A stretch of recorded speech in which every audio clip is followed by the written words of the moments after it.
গরিব মানুষ শুয়ে আছে অনেকেই ঢাকা শহরে রাস্তার ফুটপাতে, যারা আসলে অনেক টাকার মালিক। এই শীতের ভিতরে বস্ত্রহীন, বাড়িহীন, খাওয়ার দাওয়ারের কষ্টওয়ালা লোক এই ফুটপাতে শীতের ভিতরে শুয়ে থাকে। কি যে কষ্ট লাগে তাদের বলে বোঝানো যাবে না। আমার তো খুবই কষ্ট লাগে যে এই মানুষগুলা এই কনকনে ঠান্ডার ভিতরে কেমনে ঘুমায় থাকে এই ফুটপাতে।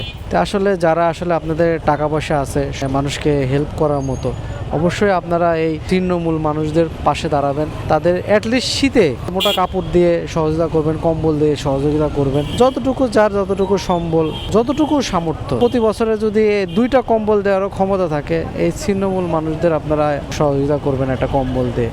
তবে দেখে দিবেন, হিরোইনখোর, গাঁজাখোর, আবার অনেকে আছে ঢাকা শহরের ফুটপাতে গাঁজাখোর, হিরোইনখোরের মতো লাগে, ঠিক আছে? এই বেটাদের আবার দিবেন, এরা মনে করে যে ফকির হকির তৃণমূল মানুষ সেজে থাকে, এরা রায় হলে পারে নেশা দ্রব্য সব বিক্রি টিক্রি করে। আসলে এদের দিবেন না, দেখবেন যে কার আসলেই দরকার, আসলেই কে গরিব, আসলেই কাকে দেওয়া যায়।